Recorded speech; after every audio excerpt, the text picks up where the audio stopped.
자, 하느님이 창조할 때 남자한테는 너는 하루에 10,000마디만 해라. 10,000마디만 해라.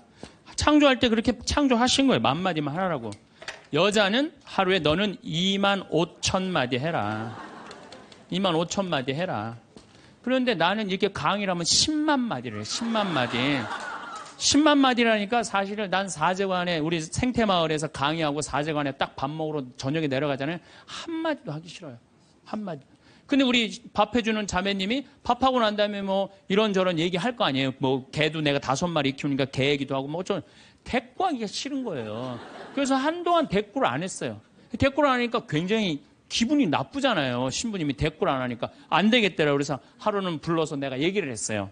남자는 하루에 10,000마디만 하게 창조됐는데 내가 10만 마디를 한다. 그래서 나는 정말 대꾸하기가 싫다. 한마디도 하기 싫다. 그냥 밥만 먹고 싶다. 나한테 앞으로 말 시키지 말아라. 제가 얘기를 했어요.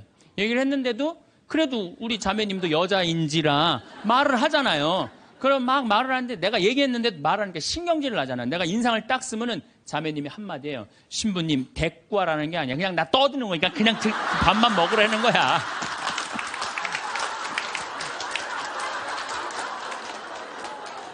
그런데 남자들은 옛날에 사냥하던 버릇이 있어서 시각이 터널형 시각을 갖고 있어요. 멀리 사슴을 발견해야 돼. 곰도 발견해야 되고. 그래서 멀리 이렇게 쪼여서 보는 습관이 있어요. 남자들은. 멀리 있는 걸 잘 봐요. 남자들이. 그런데 요즘 남자들이 사냥을 해요? 안 해요? 안 해요.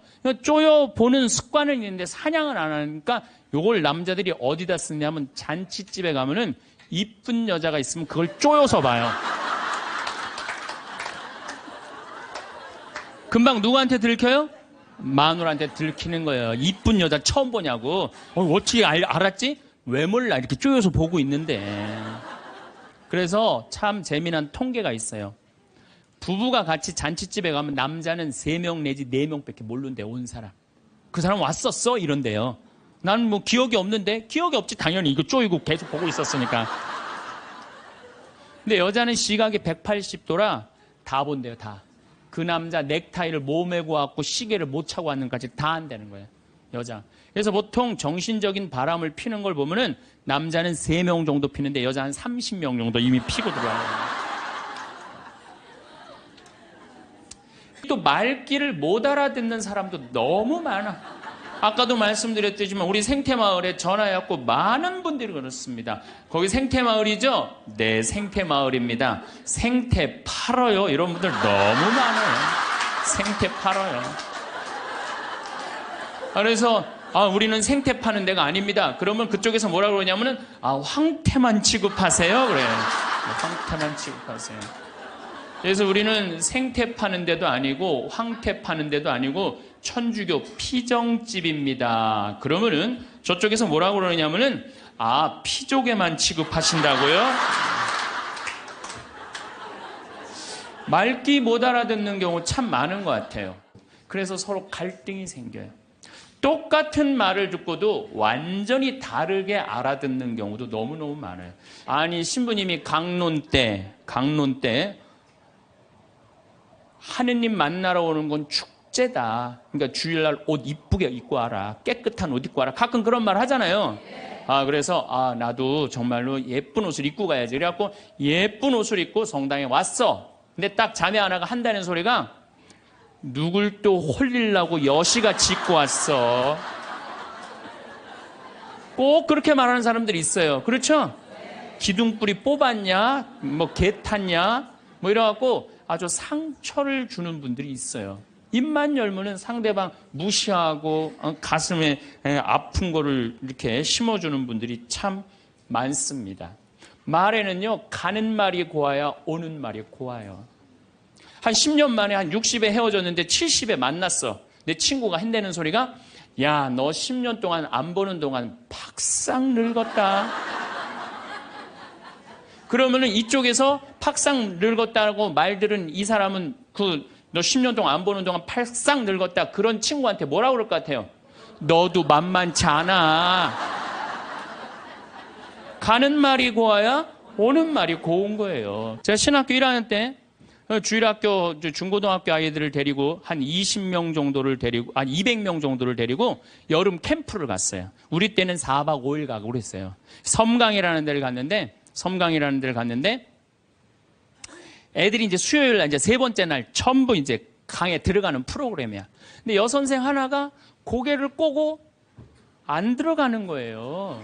그래갖고, 아니, 다 들어가는데 저 선생은 왜 저 물에 안 들어가느냐? 저 선생 프로그램에 참여시켜라. 빨리 집어넣어라. 그랬더니 다른 선생님들이 오더니 학사님 안 된다는 거예요. 저 선생님 오늘 그날이라는 거예요. 그날.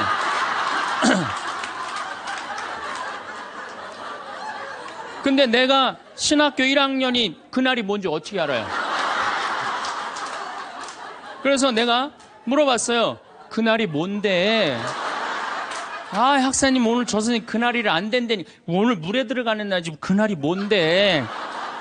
그랬더니 어떤 지혜로운 엄마 선생님이 나를 한 군데로 데려가더니 학사님, 여자는 한 달에 한 번 매직이 있다는 거예요. 그래서 내가 매직이 뭔데요? 근데 그 엄마 선생님 정말 지혜로웠던 것 같아요. 그 엄마 선생님이 학사님, 이 여자는 한 달에 한 번 생리를 하는데 그때 피가 나오기 때문에 물에 들어가면 안 된다는 거예요. 나는 그거 처음 알은 거예요. 처음 알은 거 그때. 그러니까 내가 여자에 대해서 모르니까 여자한테 뭐를 하느냐면 폭력을 쓰는 거예요.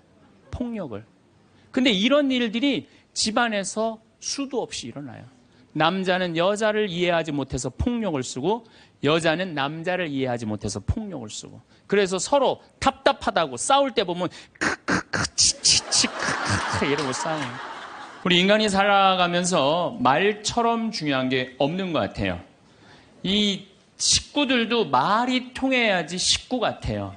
말이 안 통하면은 서로 남편하고 아내하고 말이 안 통하면은 서로 투명 인간처럼 지내게 돼 있어요. 사회도 말이 통해야 돼. 사회가 말이 안 통하면은 그 사회는 독재로 가는 거예요. 그래서 요즘 뭐 정치하는 분들이 입만 열면 소통이라는 말을 참 많이 하죠. 그게 좀 말이 좀 어려운데 말이 통하자 그 얘기죠. 나라도 마찬가지예요. 요즘 일본 사람들이 독도는 자기네 땅이라고 그러는데 이 말이 안 통하는 거야. 말이 안 통하는 거야. 예. 그래서 말이 안 통하면 집안도 붕괴되고 말이 안 통하면 사회도 붕괴되고 말이 안 통하면 국가들끼리도 전쟁을 하게 돼 있어요. 인간이라는 인류 역사상 인간에게 말처럼 중요한 건 없는 것 같아요. 또 이 말 한마디에 참 우리는 행복하기도 하고 불행하기도 합니다. 말 한마디에. 근데 이 또 말귀를 못 알아듣는 사람도 너무 많아. 아까도 말씀드렸지만 우리 생태마을에 전화해갖고 많은 분들이 그렇습니다. 거기 생태마을이죠? 네, 생태마을입니다. 생태 팔어요. 이런 분들 너무 많아요. 생태 팔어요. 그래서 우리는 생태 파는 데가 아닙니다. 그러면 그쪽에서 뭐라고 그러냐면은 황태만 취급하세요. 그래요. 황태만 취급하세요. 그래서 우리는 생태 파는 데도 아니고 황태 파는 데도 아니고 천주교 피정집입니다. 그러면은 저쪽에서 뭐라고 그러냐면은 피족에만 취급하신다고요? 말귀 못 알아듣는 경우 참 많은 것 같아요. 그래서 서로 갈등이 생겨요. 똑같은 말을 듣고도 완전히 다르게 알아듣는 경우도 너무너무 많아요. 제가 이번 8월 달에 호주에 강의를 갔어요. 시드니하고 멜버른에. 근데 시드니 이제 강의가 끝나고 신부님이 블루 마운틴이라는 산을 구경을 시켜주겠대요. 그래서 이제 그 인꼬 부부 두 분이 운전을 하고 신부님하고 나하고 이제 블루 마운틴을 굉장히 멀더라고요. 블루 마운틴을 다녀서 오는데 거리가 또 공사를 해갖고 차도 막히고 이래갖고 형제가 운전을 쭉 하고 있는데 돌아오는 길에 형제가 막 졸더라고요. 근데 이 자매가 부부는 참 느낌이 딱 나는 조는지 몰랐는데 그 자매가 여보 지금 당신 졸리지? 그러니까 나 지금 깜빡 졸았어 그러더라고요. 그냥 호주에서 그냥 예. 그러더니 아내가 여보 내가 운전할 테니까 당신 오늘 너무 많이 운전했으니까 뒤에서 좀 자. 그러고 난 다음에 조금 잠 깨면 다시 당신이 운전하면 돼. 근데 이 자매가 사실은 좀 관절염이 있었어요. 그래갖고 손이 막 이렇게 퉁그러졌더라고요. 그러니까 다리도 아프고 막 아프니까 이 남편은 자기가 아무리 졸려도 아내 운전시키기가 싫으니까 자기 운전을 한 거죠. 근데 이제 자매가 이제 운전대를 잡았는데, 뭐 뒤에서 형제님이 막 코를 골고 주무시더라고요. 그래서 자매님하고 나하고 이제 두런두런 이런 얘기 저런 얘기 하고 그러는데 이제 해가 뉘엿뉘엿 졌어요. 근데 그날따라 보름달이 뜬 거야. 달이 너무 예쁘게 뜨더라고요. 달이 탁 떴는데 그때 이제 형제가 잠에서 깬 거예요. 근데 이 자매가 나하고 이제 대화를 하는 거 아니에요. 근데 신부님 참 달이 참 그랬단 말이야. 달이 참 그랬어요. 달이 참. 달이 참 그랬는데 그때 형제가 깬 거예요. 그래서 형제가 딱 한마디 하더라고요. 경상도 사람인데 와 절이나 그러더라고요. 나는 그 자매가 달이 참 그랬을 때 달이 참 예쁘다는 말을 할 판이구나. 근데 그 형제는 딱 깼을 때 달이 참 그랬을 때 자기 부인 다리가 아픈 줄 알고 관절염이 있으니까 와 철이나 똑같은 말도 완전히 자기식으로 생각하면요 완전히 다르게 들어요. 이게 이렇게 완전히 다르게 들음으로 해서 오해되는 일들이 너무 많아요. 그래서 뭐 수많은 갈등들이 일어나죠. 잘못 알아들어서 자긴 그렇게 알아들었다 이거죠. 또 말 한마디에 사람 인생이 바뀌기도 해요. 말 한마디에. 그 대표적인 사람이 누구냐면 박지성 선수예요. 박지성 선수. 박지성 선수가요 고등학교 때 참 공을 잘 찼대요. 근데 이 박지성 선수의 특징은 뭐냐면은 90분 내내 뛰어다니는 거 쉬지 않고. 그런데 그 박지성 선수의 가치를 아무도 몰랐어요. 그래갖고 프로팀에서도 박지성 선수를 스카우트해가지 않았고 대학교에서도 박지성 선수를 스카우트해가지 않았어요. 그래갖고 박지성 선수는 너무 공을 차고 싶었는데 이때 명지대학 감독님이 박지성 선수의 가치를 알아봐요. 그래갖고 딱 뽑으려고 그러니까 이미 축구팀은 다 찬 거야. 그래서 보니까 테니스부에 한 명 TO가 남아있는 거야. 그래서 박지성 선수한테 뭐라고 그러냐면은 너 우리 대학교 테니스부로 들어와라. 공은 축구부에 와서 차고. 그래서 박지성 선수는요 놀랍게도 축구 선수로 대학에 들어간 게 아니라 테니스 선수로 대학을 들어가요. 네. 테니스 선수로 대학을 들어가요. 근데 이 박지성 선수의 이 가치를 누가 알아보느냐 하면 히딩크가 알아봐요. 쭉 다니면서 너무 열심히 뛰거든. 뽑아요. 유명한 프로 선수도 아니고 대학 유명한 유망주도 아니고 박지성 뽑았을 때 히딩크가 많은 욕을 먹었다고 그래요. 뭐 맨날 후보로 뛰었죠. 미국 골든컵에서 박지성 선수 뛸 기회가 있는데 또 부상을 입어요. 그러니까 이 박지성 선수 너무 실망해갖고 락카룸에 있는데 히딩크 감독이 통역관을 데리고 와서 뭐라고 딱 1분 떠드는 거예요. 근데 또 박지성 선수가 그때는 영어를 지금은 잘하지만 못 알아듣잖아요. 그래서 통역관한테 지금 저 감독이 나한테 뭐라고 그러는 거냐? 그랬더니 통역관이 하는 말이 박지성 선수 당신은 히딩크 내가 생각하기에 당신 너무너무 훌륭한 선수가 될 자질을 갖고 있다. 앞으로는 세계적인 스타가 될 것이다. 아무도 주목하지 않았는데 이 히딩크라는 이 감독이 말 한마디에 자기 인생이 그 1분에 자기 인생이 바뀌었다는 거예요. 그 다음부터 플레이를 할 때 자신감을 가지고 플레이를 하기 시작했대요. 점점 박지성 선수의 가치가 드러나면서 여러분들 이 포르투갈전 32강 마지막 경기 했을 때 박지성 선수가 이영표 선수가 공을 차고 가슴에 트래핑을 해갖고 딱 골인을 넣죠. 누구한테 제일 먼저 뛰어가죠? 그렇죠. 히딩크한테 탁 끌어안잖아요. 자기 인생의 멘토, 인생을 운명을 바꿔준 사람이잖아요. 말 한마디에 사람이 운명이 바뀌는 거예요. 그래서 세계 최고의 맨유에 입단까지 하고 박지성 선수는 맨유가 역사가 100년이 넘는데 200회 이상 출장한 92번째 선수가 돼요. 물론 지금은 팀을 이적을 했지만은 정말 아시아인으로서의 최고의 스타가 된 거죠. 세계적인 스타가. 근데 박지성 선수가 자기 자서전에 뭐라고 그러냐면 그 히딩크 감독이 1분의 칭찬이 내 인생을 바꿔놨다고 얘기를 합니다. 그래서 우리가 말이라는 것처럼 중요한 게 없는 것 같아요. 근데 말에는 등급이 있어요. 말에는 등급이 있어요. 말에는 생명을 살리는 말씀을 하는 사람이 있어요. 말씀을. 또 좋은 열매를 맺는 말씨를 뿌리는 사람이 있어요. 또 입만 열면 상대방 기분 나쁘게 하는 말투를 던지는 사람이 있어요. 여러분들 마르틴 루터 킹 목사라고 아시죠? 예. 이분이 유명한 연설을 해요. I have a dream이라는 유명한 연설을 해요. 근데 그 연설 중에 한 구절이 참 제 마음에 와닿는 구절이 있어요. 나는 꿈이 있습니다. 나는 사람이 피부색으로 평가받지 않고 그 사람의 인격에 의해서 평가받는 세상이 오는 그런 꿈을 꾸고 그런 꿈이 있습니다. 이런 설교를 해요. 흑인이 1960년대 투표권도 없었던 그 사람들인데 지금은 어떻게 됐어요? 미국의 오바마 대통령이 탄생을 했잖아요.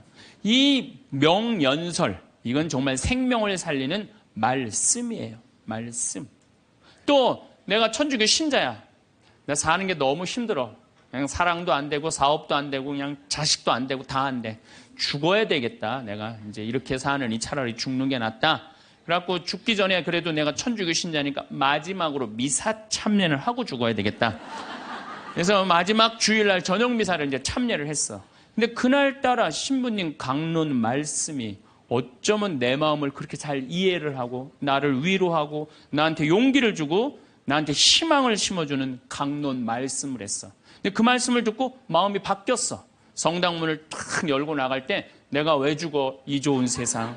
내가 열심히 살아봐야지. 그리고 주먹을 불끈 쥐고 세상을 나갈 수 있다면 신부님 강론은 생명을 살리는 말씀이에요. 여기 있는 분들도 아마 그런 주위 분들한테 그런 생명을 살리는 말씀을 해주는 분들 많을 거예요. 좋은 말. 살과 피가 되는 그런 말씀 해주는 분들 많잖아요. 그렇죠? 이 최고급 등급이에요. 말에. 근데 두 번째는 말씨야. 말에는 씨가 있어요. 제가 3년 전에 뉴욕에 강의를 갔어요. 그런데 얼마나 많이 모였느냐면 2,000명 정도가 모여요. 2,000명. 엄청나게 많이 모였죠. 강의를 했는데 정말 교우들이 행복하게 강의를 들었어요. 근데 강의를 끝났는데 많은 사람들이 악수하고 사진 찍고 하는데 정말로 너무 예쁘게 생긴 아가씨가 원피스를 쫙 입고 날 보더니 싹 미소를 짓더니 다짜고짜 나를 탁 포옹을 하는 거예요. 이게 또 웬 여자냐. 누구시냐고 그랬더니 신부님 저 기억 안 나냐는 거예요. 그래서 기억이 안 나는데 누구시냐고 그랬더니 신부님 제가 초등학교 1학년 때 성당 마당에서 막 뛰어노는데 신부님이 저를 보더니 너는 여자아이가 어쩜 이렇게 말도 잘하고 성격도 좋고 씩씩하고 얼굴도 예쁘니 너 나중에 내가 봐서는 너 커서 어려운 사람 변호해주는 변호사 되겠다. 제가 그랬대요. 그러자마자 얘는 이제 뉴저지라는 뉴욕 바로 아랫동네 뉴저지라는 동네에 이민을 간 거예요. 근데 이민을 가서 자기가 항상 공부할 때마다 그런 생각을 했대. 그 유명한 신부님이 나 변호사 된다고 그랬다. 변호사 된다. 공부 열심히 했대요. 그리고 제가 가던 해에 맨하탄에서 지금 변호사 사무실에서 변호사 일을 하고 있다고.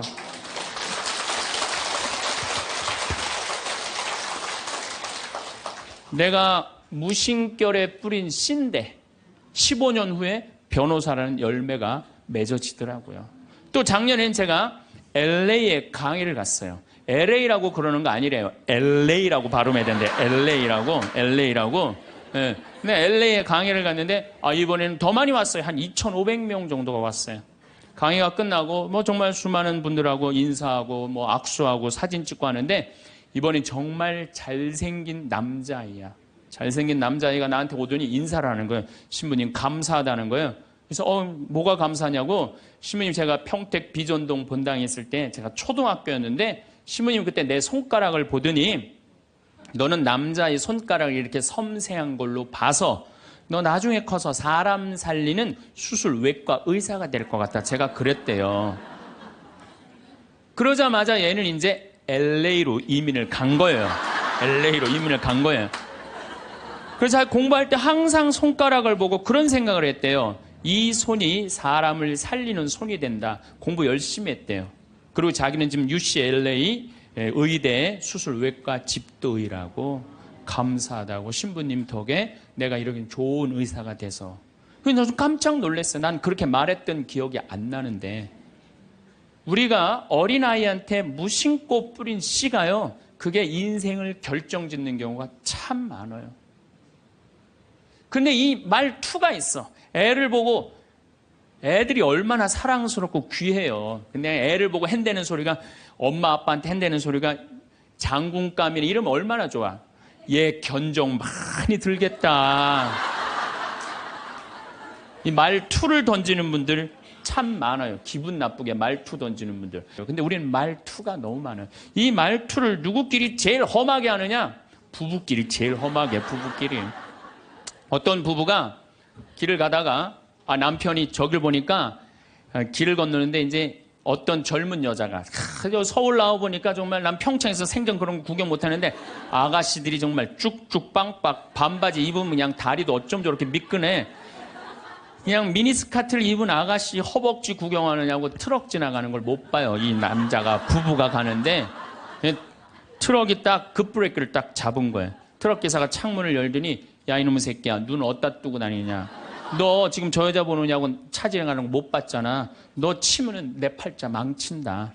내 팔자만 망치는 게 아니라 너 병신 되면 네 마누라 네 자식 고생한다. 그 여자한테 한눈 팔면 너 인생 망치는 거다. 욕을 5분 동안 바가지로 하는 거야. 그랬더니 5분 딱 지나더니 창문을 인생 똑바로 살라고 그러고 창문을 닫고 갔어요. 남편은 하도 벙쪄 있어서 그렇게 쳐다보고 있는데 아내가 툭툭 치면서 여보 당신 저 트럭 기사랑 친해? 아니 나 처음 보는 사람이야. 그랬더니 아내가 핸대는 소리가 그런데 어쩜 그렇게 당신에 대해서 정확하게 알고 있어?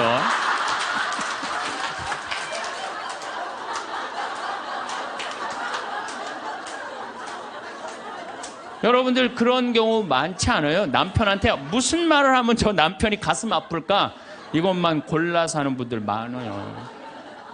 반대로 우리 형제님들, 제가 언젠가도 이런 강의 때 말씀을 드렸는데 형제님들, 내가 가정방문 다니고 초청 받으러 가면은요, 참 살림 잘 사는 자매들 많아요. 가보면 집이 어쩜 그렇게 깨끗해. 음식도 깔끔하게 하고, 그냥 딱 치마 입고 그냥 드레스 입고 딱 음식 준비하면 너무너무 이쁘고 참 부럽더라고요. 그래서 내가 한마디 해 형제한테, 형제님, 다 이렇게 살림 잘하는 부인 같이 살아서 너무너무 행복하시겠어요? 그럼 많은 경우 형제님이 이렇게 물어봐요. 신부님, 우리 마누라 마음에 드세요? 너무 마음에 들어요. 그럼 뭐라 그래? 신부님, 데리고 가세요, 그냥.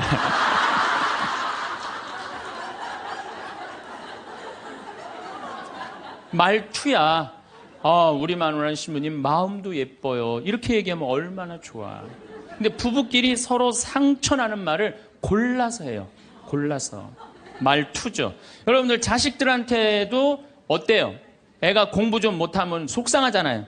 뭐라 그래? 내가 너 같은 거 낳고 좋다고 미역국 끓여 먹은 내가 미친년이다. 엄마인데도 어쩜 그렇게 상처되는 말을 자식한테 골라서 할 수가 있어요? 너 이게 엄마가 막 애가 따지면 이게 죽으려고 그러는 거 살려놨더니 이게 눈 똑바로 뜨고 그냥 엄마한테 덤비는 거 봐. 그때 1살 때 죽을 때 그냥 놔두는 건데 그냥.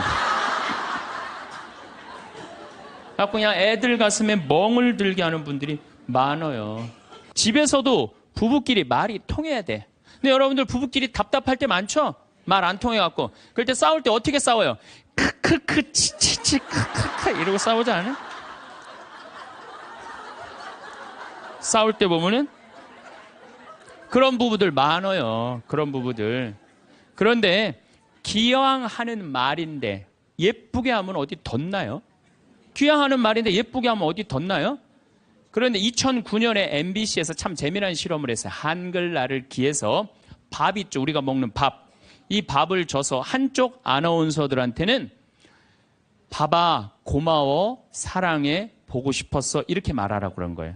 근데 반대쪽 아나운서들한테는 밥한테 뭐라고 그러냐면 꼴배기 싫어, 쳐다보기도 싫어, 죽어버렸으면 좋겠어. 이렇게 말하라고 그런 거예요.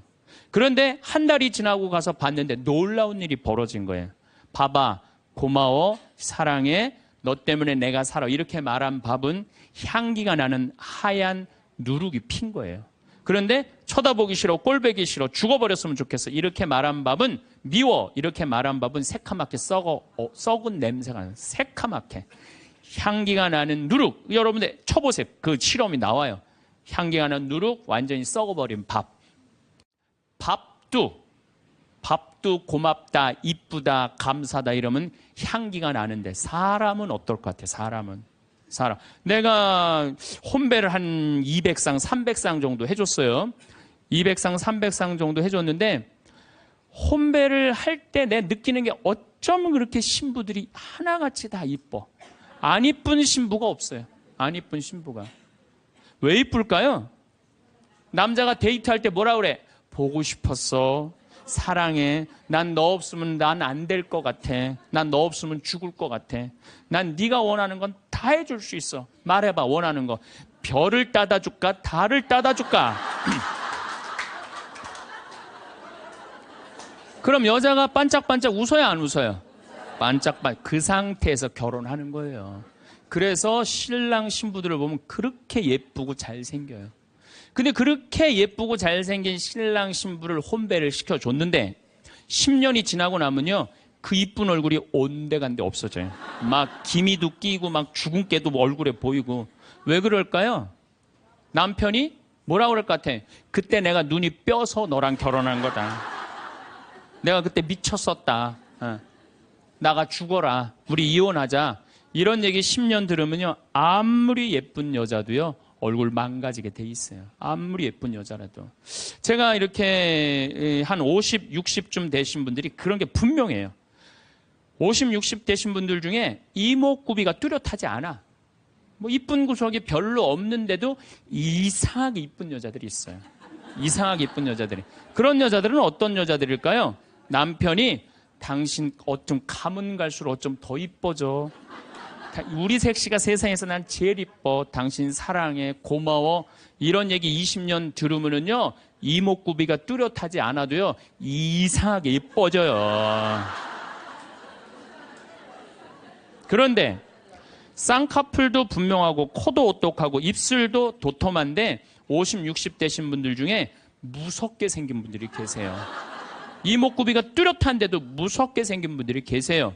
그런 분들은 왜 그럴까요? 서로 죽이자, 죽자, 뭐 살자, 뭐 이렇게 말하고 20년 동안 싸운 사람은요, 아무리 예쁜 얼굴이라도 망가지게 돼 있어요.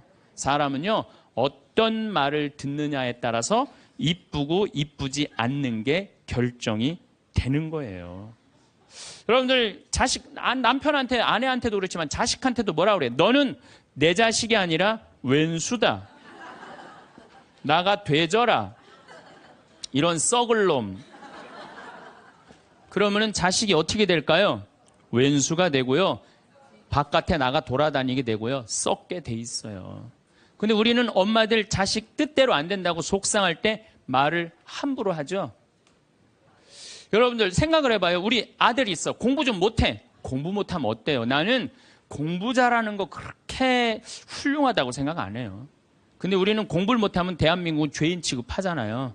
어쨌든 공부를 못해. 그런데 아들한테 엄마가 괜찮아. 공부 못하면 어때? 이렇게 잘생긴 아들 하느님이 우리 집에 떨어뜨려줘. 엄마는 밥 안 먹어도 우리 아들만 봐도 배불러. 이런 소리 듣고 자라는 애들은요, 삐뚤어질 수가 없어요.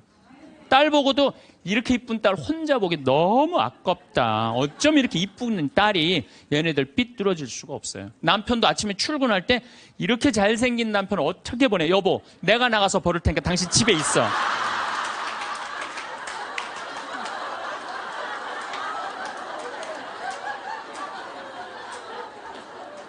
이러면은요, 남자가 돈 벌러 나갈 때 어깨 당당하게 피고 나가요.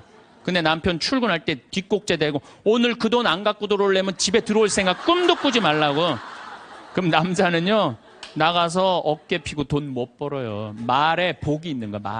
말에 복이 있는 거예요. 어떤 엄마가 입만 열면 아들한테 빌어먹을 놈이에요. 빌어먹을 놈.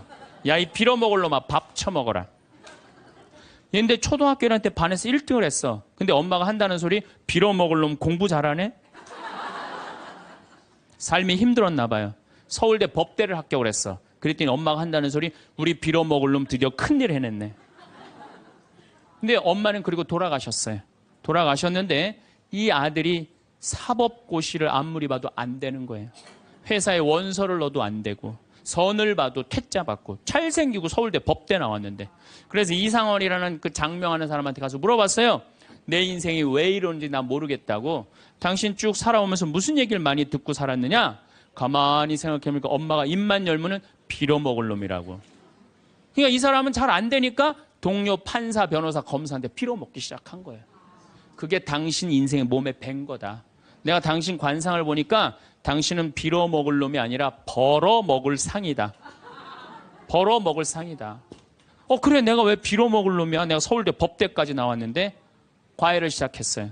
과외를 시작했더니 애들이 너무너무 많이 모이는 거예요. 그래서 학원을 했어요. 학원을 했더니 돈을 너무 많이 버는 거예요. 서울에서. 그랬더니 예쁜 색시가 시집을 오고 지금은 딸 둘을 낳고 행복하게 벌어먹고 살고 있대요.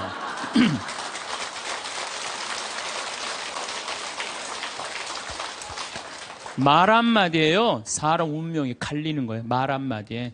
여러분들은 자식이나 남편, 아내한테 정말 좋은 말을 해주느냐, 생명을 살리는 말을 하느냐, 좋은 열매를 맺는 말을 하느냐, 이거 생각해 봐야 돼요. 여러분들 친구 집에 음식점에 갔어. 음식점에 가서 친구한테 요즘 장사 잘 돼? 그랬더니 친구가 한다는 말이 이명박 정부 들어부터 되는 게 하나도 없어. 이러다가 망할 것 같아, 망할 것 같아. 꼭 남 탓하는 사람 있잖아요. 똥파리만 날려, 똥파리만. 근데 또 다른 친구 식당에 갔어요. 그랬더니 다른 친구가 장사 잘 돼? 남들은 힘들대는데 우리 집엔 단골 손님들이 와갖고 내가 매일 가락시장에 가갖고 신선한 재료로 음식을 준비를 해. 자, 다음에 친구들이 야, 너 우리 개 모임이 있는데 동창 모임 있는데 너 좋은 음식점 있으면은 나 안내 좀 해줘라. 그러면 여러분들 똥파리 날리는 집으로 안내할 것 같아요? 신선한 재료로 음식을 준비하는 집으로 안내할 것 같아요? 그렇죠. 말에는요, 복이 있게 돼 있어요. 제가 10년 전에 이제 강원도 평창 생태마을을 시작을 했어요. 근데 그때 사실은 주교님께서 저한테 어느 대학에 교수로 가라고 그랬어요. 근데 나는 교수보다는 평창에 가서 농사 짓고 살고 싶다. 그래서 주교님 명을 거역을 했어요. 지금 생각하면 철없었던 거였죠. 거역을 하고 내가 평창에 들어가서 이제 살기 시작했어요. 평창에 들어가서 살기 시작했는데 주교님이 반대한 거 아니에요. 평창에 가서 사는데 1년에 한 번 이제 주교님한테 신년 하라식 할 때 주교님이 물어봐요. 황 신부 거기 살만해? 너무 행복해요. 제가 이제 첫째 매주 뛰어갖고 된장, 간장, 고추장 판매하잖아요. 찾아오는 사람이 있어요. 팔릴 거 아니에요. 황 신부, 농산물 많이 팔려? 너무 많이 팔려요. 황 신부, 거기 사람들은 많이 와? 첫 해는 개미새끼도 안 왔어요. 알아야지 올 거 아니에요. 근데 내가 너무 많이 와요.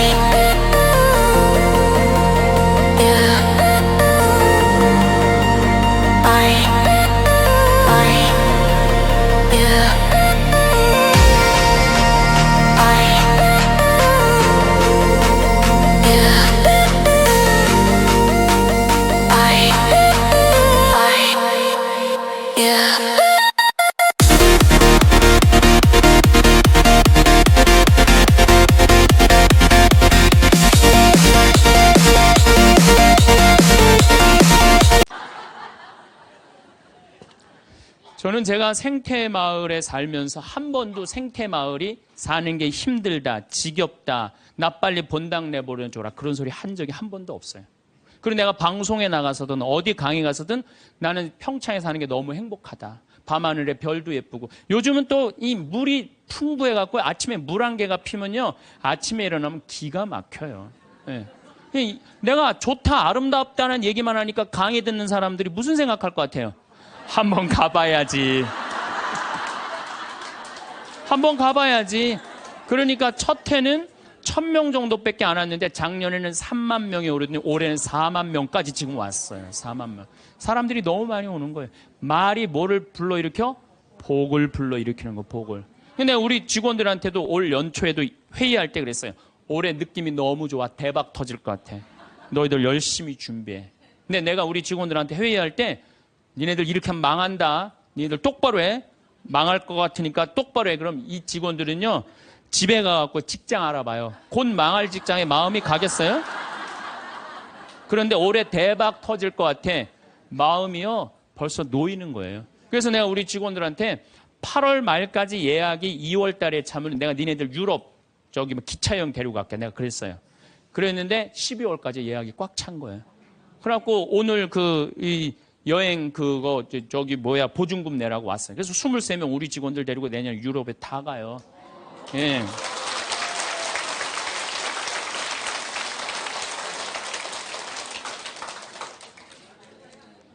제 신조는 그달에 번 건 그달에 다 쓰자. 이게 제 신조예요. 예. 올해 번 거는 올해 다 쓰자. 이게 내 신조예요. 그러니까 내가 행복하다, 많이 온다, 많이 판매된다. 이렇게 말하니까 우리 생태마을이 즐겁고 행복하고 사람이 어제도 250명 다녀왔어. 내일도 또 250명 오고 매일 그냥 내가 외부 강의 나오지 않는 한 안에는 꽉꽉 차는 거예요. 말이 복을 불러일으키는 거야. 말이. 귀향하는 말인데 좋은 말, 행복한 말을 해야 되지 않아요? 근데 우리는 현대인들은 이런 특성이 있어요. 입만 열면은 힘들어 죽겠다, 지겨워 죽겠다, 이렇게 사느니 죽는 게 낫다. 이런 소리 참 많이 해요. 그런 소리 많이 하죠? 또요, 우리 할머니들 늙으면 죽어야 된다. 이런 소리 많이 하잖아요.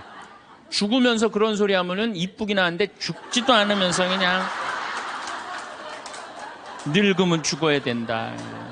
우리 어머니가 60 넘어서 딱 뭐라 그러셨어요? 아유, 늙으면 죽어야 돼. 깜짝 놀랐어요. 내가 효도할 때가 됐는데 벌써 돌아가시면 어떡해. 그래갖고 나는 신부 5년 휴가 동안 정말 거의 내 모든 휴가는 어머니 아버지를 위해서 썼어요.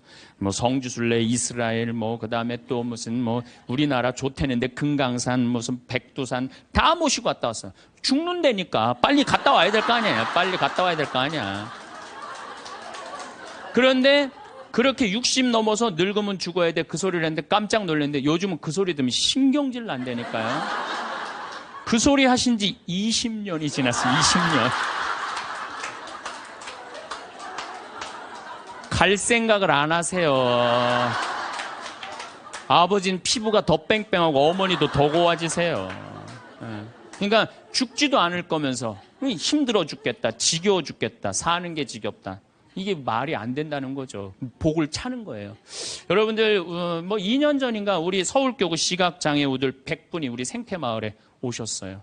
정말 그분들 기쁘더라고요. 그래서 내가 뭐가 그렇게 기쁘냐 그랬더니 신부님 우린 눈에 뵈는 게 없어서 행복하다고. 눈에 뵈는 게 없어서 행복하다고. 그런데 그분 네 분이 여러분들 제가 시각장애우들이랑 1년을 같이 살았어요. 상계동에서 1년을 살았는데 너무 잘 알아요. 그분들 젓가락 비비는 거 노름도 다 해요. 할 거 다 해요. 별걸 다 하는데 시각이 이게 어렸을 때 열이 너무 나갖고 시각을 잃어버리는 경우 많거든요. 그땐 눈알을 빼요. 이 눈알이 있는 분들이 있고 아예 알을 빼는 분들도 있어요. 근데 이 눈알을 빼면 중증들이에요. 중증들. 눈이 있어도 흐릿하게 보이는 분들도 있어요. 근데 이 눈알을 뺀 내 형제가 우리 생태마을 데크, 강이 내려다보는 데크에 서서 이렇게 말하는 거예요. 야, 베드로야, 내가 50년 동안 우리나라 참 많이 다녀봤는데 이렇게 경치 좋은 데는 처음 본다. 그래서 내가 물어봤어요. 아니, 이게 경치 좋은지 당신들이 어떻게 아느냐 그랬더니 신부님, 강물 소리 들리지 않느냐, 강물 소리. 새소리 들리지 않느냐 이거야. 그 다음에 느티나무 바람에 흔들리는 소리 들리지 않느냐. 또 5월 달에 오셨는데 아카시아 향기, 공기, 이렇게 경치 좋은 데는 처음이라는 거예요. 얼마 전에도 우리 생태마을에 교수님인데 60에 시력을 잃기 시작해갖고 65세 완전히 시력을 잃으신 교수님이 오셨어요. 근데 그분이 나하고 밥을 먹으면서 이런 말씀을 하시더라고요. 신부님, 저도 오래간만에 새벽에 강물 소리 너무 듣기 좋은 강물 소리 들어서 3시간 동안 강물 소리에 흠뻑 젖었다는 거예요. 그리고 새벽에 새가 우는데 너무 자기 오래간만에 행복했다고. 근데 여러분들은 이 두 눈으로 온 세상을 다 보면서도 사는 게 지겨워 죽겠어. 이렇게 사느니 죽는 게 나. 눈이 아깝다 이거예요. 눈이 아깝다. 눈알 하나 갈아 끼는데 얼마 들어? 1억 들어. 1억. 2개 갈아 끼면 2억이야. 2억. 지금 나 눈 뜨고 쳐다보고 있는 분들 지금 2억 지금 깔고 있는 거예요. 지금 2억.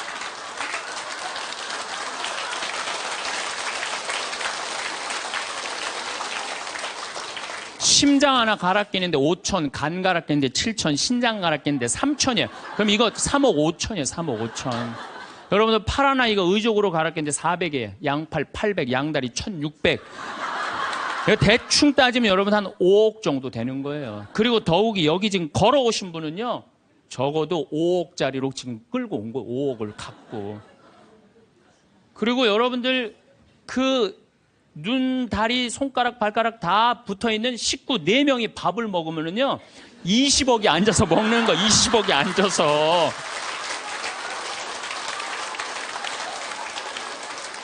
아니, 20억이 앉아서 먹으면서 사는 게 지겹다. 이렇게 사는 게 죽는 게 낫다. 하느님이 주신 축복을 날리는 거예요. 날리는 거예요. 밥 먹을 때 재산이 없으면 어때요? 출세 안 하면 어때요? 앉아서 뭐라 그러면서 먹어. 우리 20억 밥 먹자. 얼마나 행복해. 여러분들이 사는 게 괴로운 게 뭐냐 하면은, 욕심이 너무 많아서 그래. 그래서 입에서 나오는 게 지겹고 불만만 나오는 거야. 사는 게 힘들면은 좋은 소리가 안 나오잖아요. 욕심이 많으면 사는 게 힘들어져요. 사는 게 힘들어서 욕심이 생기는 게 아니라 욕심이 많아서 사는 게 힘들어집니다. 여러분들 욕심만 안 피면요, 우리 인생 괴롭지 않아요. 그러니까 괴로운 사람들은 입만 열면 힘들다고 그래. 여러분들 가수 윤한기 씨 알죠? 이 윤한기 씨가 사실은 아버지가 미8군에 노래하던 분이에요. 어머니는 무용수였어요. 그런데 아버지가 마약을 하시다가 나중에 폐결핵으로 돌아가세요. 어머니는 무용수 따라다니는데 허리가 잘못돼갖고 또 돌아가세요. 천하에 누구만 남느냐면 윤복희, 윤한기 둘만 남는 거예요. 부모는 일찍 돌아가시고. 그렇게 이 윤한기 씨 자서전을 읽어보면 너무 배가 고파갖고 해병대 지원해서 갔다는 거 아니에요. 그렇게 힘들고 고통스러웠던 윤한기 씨는 행복하지 않았어요. 행복하지 않았던 윤한기 씨는 노래를 불러도 행복한 노래 안 불렀어요. 내가 왜 이럴까 오지 않을 사람을 어디선가 웃으면서 와줄 것만 같은데.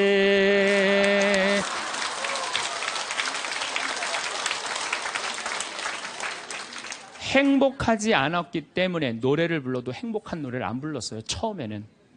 차라리 그 사람을 만나지 않았던들 이 고통 이 괴로움 나에겐 없을걸.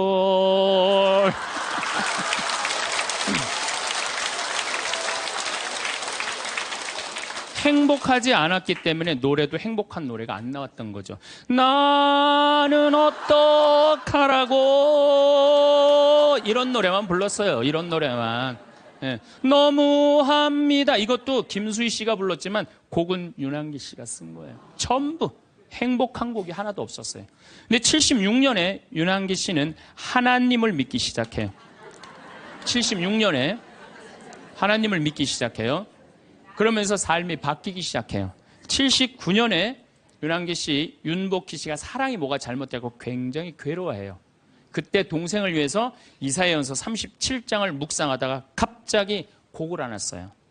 여러분들 너무너무 잘 아는 요즘 나가수에서도 유명한 내가 만약 외로울 때면 내가 위로해 줄게. 이게 무슨 소리냐면 내가 만약 외로울 때면 하느님이 내가 너를 위로해 줄게. 그 노래예요. 그 노래. 이게 1절은 한국어 가사가 2절은 영어 가사인데 1절은 그때 하느님이라는 단어를 쓸 수 없었지만 2절에는 하느님이라는 단어를 써요. 너는 나의 영원한 노래야. 야훼는 나의 영원한 노래, 영원한 기쁨이다 이거예요. 내가 외로울 때 누가 위로해 주지? 주님께서 위로해 준다 이거예요. 그리고부터 이 두 분은 인생이 바뀌어요. 이 이후로 윤한기 씨 자서전을 읽어보면 슬픈 노래를 하나도 안 불렀다고 그래요.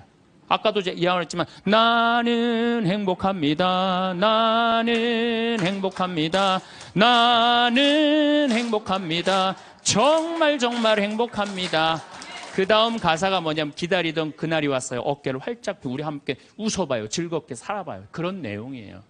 그리고 지금 윤한기 씨는 무슨 일을 하고 있느냐. 나이가 70이신데 개신교 예술신학교 목회, 목사님, 총장 역할을 지금 목사님을 20년 이상을 살면서 세상 사람들한테 행복을 얘기해줘요. 청승을 떨면서 노래를 불렀을 때하고 기쁨을 가지고 노래를 불렀을 때하고 인생이 바뀐다 이거예요. 인생이. 그런데 이게 누구끼리 제일 서로 죽이는 말을 많이 하느냐. 복을 이제 서로 빌어줘야 되는데 복을 빌어줘야 되는데 누구끼리 제일 많이 아픈 말을 하느냐면 부부끼리 제일 많이 아픈 얘기를 많이 해요. 근데 참 나도 남자지만은 여자 참 이해하기 힘든 존재예요. 여자 이상하고 요상하고 괴상하고 아주 복잡하고. 나만 그런 줄 알았더니 스티븐스 호킹스 박사라고 있어요. 스티븐스 호킹스 박사. 이 사람이 나이가 71인데 작년에 뭐라고 그랬냐면은 자기는 140억 년 전에 우주에서 벌어진 일도 다 아는데 자기는 아직도 여자의 95%를 이해를 못하겠다고 그래요. 아니 그 유명한 사람도 95%를 이해를 못하겠다고 그러는데 나는 더 모르죠. 네. 여자를 이해하지 못하니까 여자한테 폭력을 쓰는 거예요. 제가 신학교 1학년 때 주일학교 중고등학교 아이들을 데리고 한 20명 정도를 데리고 200명 정도를 데리고 여름 캠프를 갔어요. 우리 때는 4박 5일 가고 그랬어요. 섬강이라는 데를 갔는데 애들이 이제 수요일 날 이제 세 번째 날 전부 이제 강에 들어가는 프로그램이야. 근데 여선생 하나가 고개를 꼬고 안 들어가는 거예요. 그래갖고 아니 다 들어가는데 저 선생은 왜 저 물에 안 들어가느냐. 저 선생 프로그램에 참여시켜라. 빨리 집어넣어라. 그랬더니 다른 선생님들이 어디 학사님 안 된다는 거예요. 저 선생님 오늘 그날이라는 거 그날.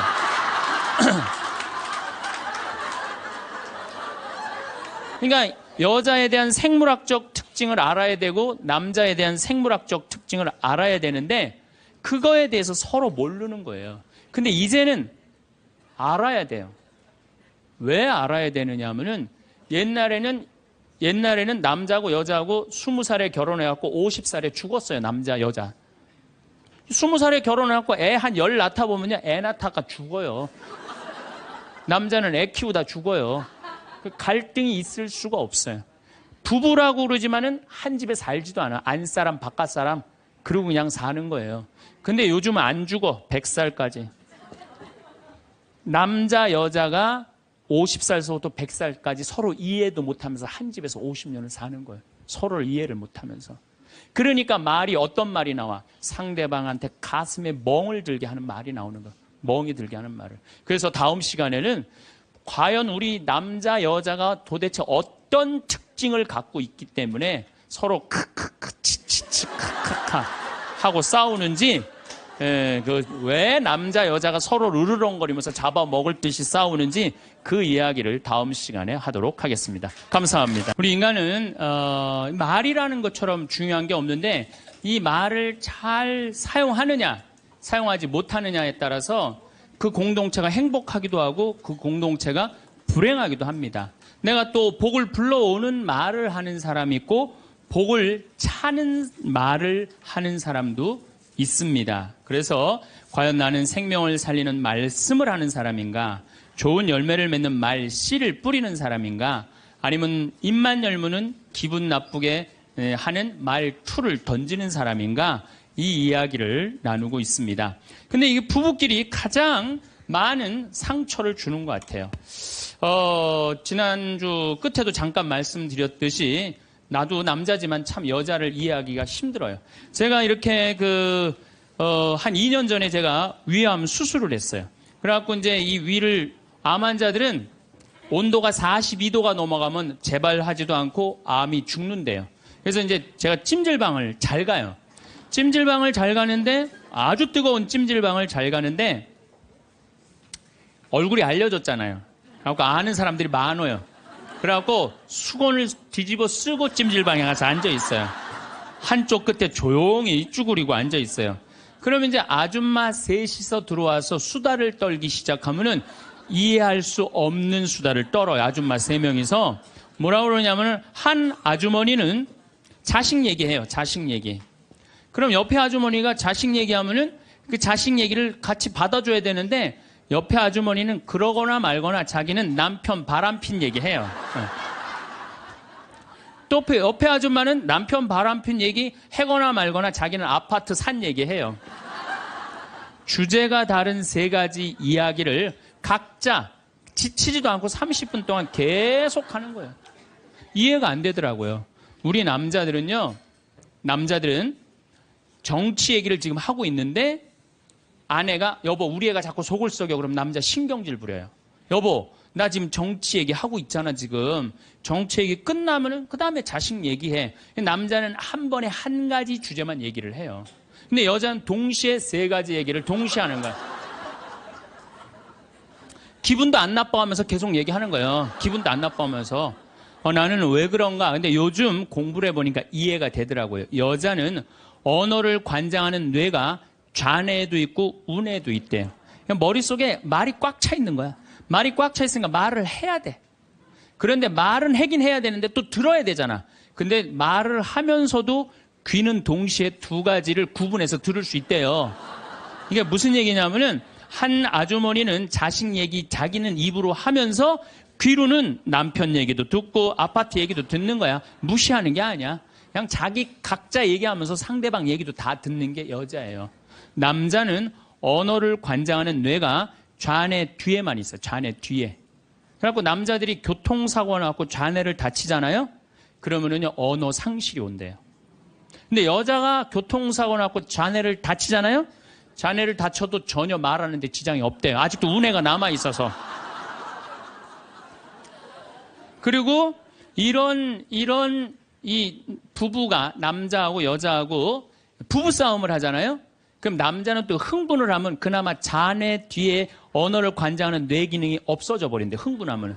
그러니까 아내가 여보 당신 뭐 시집 와갖고 나 손에 물 안 묻히게 해준다 그러더니 당신 나 얼마나 고생시켰어. 뭐 결혼기념일을 챙겨줬어. 생일을 챙겨줬어. 우리 친정엄마를 챙겨줬어. 나 여행을 보내줬어. 막 따지면은 남편들이 대꾸를 해야 되는데 이게 어디 있는 줄 알아야지. 대꾸를 어디 있는 줄 알아야지. 그리고 대부분의 남자들의 반응이 어떠냐면 그거 30분 동안 계속 어이 하다가 끝나는 거예요. 여자는 그냥 좌뇌에 있는 거 쏟아내고 우뇌에 있는 거 쏟아내고 막 30분 동안 그냥 있는 대로 공격을 하고 난 다음에 여자는 할 얘기 다 했어요. 그럼 남자가 그게 시끄러. 그리고 여자는 자기 하고 싶은 얘기 다 하면은요 원도 한도 없어요. 부엌에 가갖고 아무 일도 없다는 듯이 설거지해요. 그럼 그때부터 남자들이 신경질이 나는 거예요. 왜 신경질이 나냐면 왜 내가 그때 그 적절한 대답을 왜 찾아내지 못했을까? 막 신경질이 나는 거예요. 그래갖고 막 쇼파 던지고 신경질을 부리면은 아내가 부엌에서 아무 일도 없다는 듯이 아내가 한마디 해요. 나와서 이 사람은 무슨 말만 하면 승질을 부린다고. 그러니까 말싸움으로 아내를 이길 수가 없어요. 남자는요 여자하고 말싸움 해갖고 이길 수가 없어요. 나는 우리 천주교 신부 중에 수녀님하고 싸워갖고 이겼다는 신부를 본 적이 없어.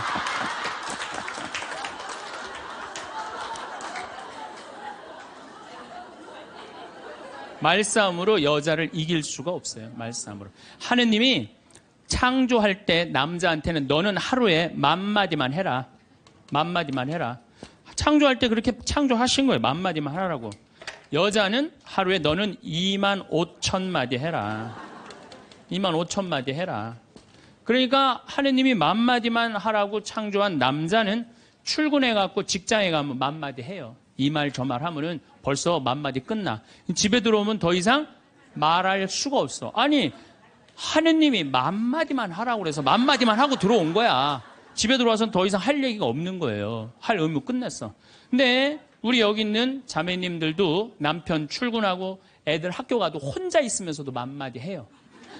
멸치 대가리 따면서 너는 어디서 잡혀서 우리 집에 왔니? 꽁치 다듬으면서 너도 어디서 잡혀서 왔니? 그리고 막 테레비 보면서도 테레비하고도 얘기해요. 그냥 테레비하고도 얘기해요. 막 테레비하고도 얘기하고 그렇게 10,000마디 해요. 10,000마디 하고 저녁에 이제 몇 마디가 남았냐면 15,000마디가 남은 거야. 이 15,000마디를 누구하고 하고 싶으냐면 남편하고 하고 싶은 남편. 그래갖고 저녁 차려주고 남편한테 여보 그 옆집 여자 말이야. 아 오늘 저녁에 같이 이 저녁 찬거리를 사러 시장에 나갔는데 그 여자는 김치찌개 거리를 돼지고기 한 근만 사면 되는데 5근이나 사고 정신 나간 여자야. 그러니까 그냥 살림이 그 모양이지. 이랬는데 남자는 이미 더 이상 말하기 귀찮은 거예요. 그래서 남편이 한마디 해요. 쓸데없는 소리 하지 말고 부엌에 가서 국이나 더 떠오라고. 그럼 여자는 미치는 거예요. 아직도 15,000마디가 남아있는데 국 떠오라고 그러면 미치는 거예요. 근데 저도 이 말에 저도 동감을 해요. 왜냐하면 저는 만마디만 하게 창조된 인간이잖아요. 그런데 나는 이렇게 강의를 하면 10만 마디를 해요. 10만 마디. 10만 마디라니까 사실은 난 사제관에 우리 생태마을에서 강의하고 사제관에 딱 밥 먹으러 저녁에 내려가잖아요. 한마디도 하기 싫어요. 한마디. 근데 우리 밥 해주는 자매님이 밥하고 난 다음에 뭐 이런저런 얘기할 거 아니에요. 뭐 개도 내가 5마리 키우니까 개 얘기도 하고 뭐 어쩌면 대꾸하기가 싫은 거예요. 그래서 한동안 대꾸를 안 했어요. 대꾸를 안 하니까 굉장히 기분이 나쁘잖아요. 신부님이 대꾸를 안 하니까 안 되겠더라고요. 그래서 하루는 불러서 내가 얘기를 했어요. 남자는 하루에 10,000마디만 하게 창조됐는데 내가 10만 마디를 한다. 그래서 나는 정말 대꾸하기 싫다. 한마디도 하기 싫다. 그냥 밥만 먹고 싶다. 나한테 앞으로 말 시키지 말아라. 제가 얘기를 했어요. 얘기를 했는데도 그래도 우리 자매님도 여자인지라 말을 하잖아요. 그럼 막 말을 하는데 내가 얘기했는데 말하니까 신경질을 나잖아. 내가 인상을 딱 쓰면은 자매님이 한마디예요. 신부님 대꾸하라는 게 아니야. 그냥 나 떠드는 거니까 그냥 밥만 먹으라는 거야.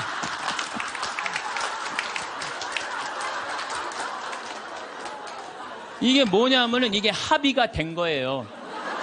합의가 된 거야. 그러니까 그냥 떠들어 그냥 떠도 난 대꾸 안 하는 거 이해하고 떠드는 거 이해되는 거야 서로. 내가 보기에는 많은 부부들이 특히 우리 자매님들이 남편이 막 목석같이 있으면 이런 말을 해. 나는 사는 게 하나도 재미가 없다. 그러죠? 남편이 목석 같으니까. 그런데 남편이 목석이 아니에요. 원래 창조되기를 그렇게 창조된 거예요. 10,000마디만 하게 창조된 거예요. 그러니까 여러분들은 유일한 실수는 10,000마디밖에 할 줄 모르는 인간이랑 결혼한 게 유일한 실수예요. 더 놀라운 건 뭐냐면은 한 아주머니는 자식 얘기하고 한 아주머니는 남편 얘기하고 한 아주머니는 아파트 얘기하면서 손으로는 달걀을 까먹어 간다는 거예요.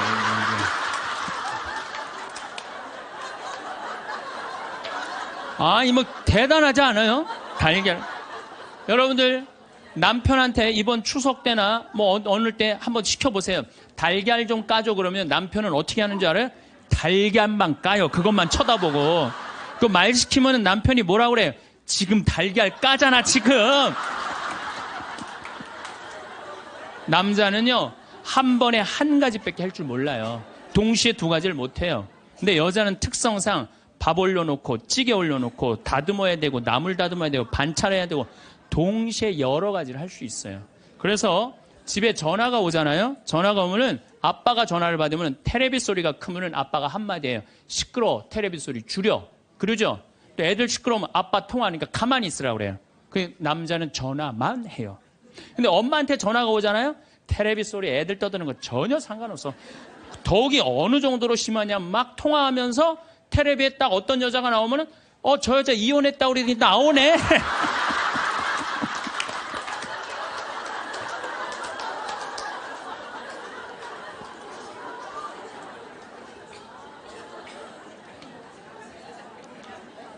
이게 무슨 얘기냐면은 언어에 있어서 여자가 남자보다 뛰어납니다. 언어에 있어서. 제가 한번 뭐 고등학교 강의를 갔는데 한 10년 전 얘기예요. 강의를 갔는데 그해 경기도에 영어 선생님 172명을 뽑았는데 여자가 170명, 남자가 2명 됐대요. 언어에는요 여자가 탁월한 능력을 갖고 있어요. 그러니까 남자는 말주변이 없어. 말주변이 없게 돼 있어요. 근데 문제는 언어만 뛰어난 게 아니에요. 여자가 시각도 뛰어나요. 시각도. 우리 눈에는 광수용체가 있어. 빛을 받아들이는 수용차, 짝대기, 사각형 짝대기가 1억 3천만 개가 있어요. 이게 남자, 여자가 다 있어요. 근데 요 1억 3천만 개는 하얀색, 빨간색, 까만색, 파란색만 구분하는 거예요. 그러니까 남자들은 이 광수용체 1억 3천 요것만 있어요. 남자들은 색깔 구분을 4가지만 해요. 남자는 회색도 하얀색, 베이지색도 하얀색, 하얀색도 하얀색이야. 남자는 분홍색도 빨간색, 주황색도 빨간색, 빨간색도 빨간색이에요. 남자는 색깔 구분을 못해요. 근데 여자들은 원추형 광수용체 700만 개가 더 있어요. 여자가. 그래갖고 이건 온갖 색깔을 구분하는 거예요. 그러니까 나는 아직도 카키색이 무슨 색인지 몰라요. 카키색, 잿빛색, 쥐오리색, 뭐 별색을 다 얘기해 여자들은. 그런 구분이 다 되는 거예요. 여자들은 생겨 먹은 것 자체가 그렇게 생겨 먹은 거예요. 색깔. 그러니까 4가지 색깔밖에 구분하지 못하는 남자와 온갖 색깔을 구분하는 여자하고 부부야. 그 부부가 옷 사러 나가면 싸울 것 같아, 안 싸울 것 같아? 싸워요. 왜냐하면 남자는 다 그게 그거 같으니까 아무거나 딱 붙잡아. 여보 가자 그러면 아내가 답답해 보이잖아요. 여보, 지금 당신 얼굴 색깔하고 그 옷 색깔하고 맞다고 생각해? 안 어울리잖아. 가만히 있어봐. 그래갖고 이거 들었다 놨다 저거 들었다 놔면은 남편이 신경질이 나는 거. 뭘 저렇게 까다롭게 고르느냐. 아무거나 그냥 입고 가지. 그러니까 남자들하고 여자하고 싸울 수밖에 없어요. 싸울 수밖에 없어요. 그래갖고 옷 사러 나갈 때는 같이 나갔는데 들어오는 시간은 달라요. 이미 남자는 벌써 들어와 있어. 신경질 부리고. 그러니까 색깔 구분 때문에 그래. 색깔 구분. 그런데 남자들은 옛날에 사냥하던 버릇이 있어서 시각이 터널형 시각을 갖고 있어요. 멀리 사슴을 발견해야 돼. 곰도 발견해야 되고. 그래서 멀리 이렇게 쪼여서 보는 습관이 있어요. 남자들은. 멀리 있는 걸 잘 봐요. 남자들이. 그런데 요즘 남자들이 사냥을 해요, 안 해요? 안 해요. 쪼여 보는 습관은 있는데 사냥을 안 하니까 요걸 남자들이 어디다 쓰냐면 잔치집에 가면은 이쁜 여자가 있으면 그걸 쪼여서 봐요. 금방 누구한테 들켜요? 마누라한테 들키는 거예요. 이쁜 여자 처음 보냐고. 어떻게 알았지? 왜 몰라? 이렇게 쪼여서 보고 있는데. 그래서 참 재미난 통계가 있어요. 부부가 같이 잔치집에 가면 남자는 3명 내지 4명밖에 모르는데 온 사람. 그 사람 왔었어? 이런데요. 나는 뭐 기억이 없는데? 기억이 없지. 당연히 이거 쪼이고 계속 보고 있었으니까. 근데 여자는 시각이 180도라 다 본대요. 다. 그 남자 넥타이를 몸에 고갖고 시계를 못 차고 왔는 것까지 다 한다는 거예요. 여자. 그래서 보통 정신적인 바람을 피는 걸 보면은 남자는 3명 정도 피는데 여자 한 30명 정도 이미 피고 들어와요. 그런데 이렇게 이 터널형 시각을 가진 남편한테 아내가 심부름을 시킵니다. 여보, 냉장고에서 치즈 좀 꺼내와. 그러면 이 남자들이요, 딱 냉장고만 열면요, 답답한 거예요. 이놈의 치즈가 어디 있는 거야, 이게. 터널형으로 보니까 이게 안 보이는 거예요, 치즈. 못 찾아요. 그 좁은 그 냉장고 안에 있는 그걸 못 찾아요. 그래갖고, 아니, 치즈가 어디 있다고 그래. 나 못 찾겠는데. 그러면은 아내는 이게 180도 시각이기 때문에 뒷꼭지에도 시각이 있어요. 그래갖고 딱 냉장고 문을 열고 들여다도 안 봐요. 들여다도 안 보고 딱 손 넣고 딱 꺼내갖고 남편 코앞에 딱 들여대는 거예요. 이걸 못 찾느냐고. 그러면요 남자들은요 깜짝깜짝 놀라는 거예요. 그리고 여기 80 넘으신 분들 가운데 자식이 전화 안 한다고 섭섭해하지 말아요. 자식이 전화 안 한다고. 당연히 잊어먹을 때도 돼요. 그 나이 되면은. 그 나이 되면 잊어먹을 때도 돼요. 어머니 아버지가 있는지 없는지도 모르는데 무슨 전화야, 전화는. 응. 그리고 정 목소리 듣고 싶으면 본인이 하세요. 전화기 째려보고 있지 말고.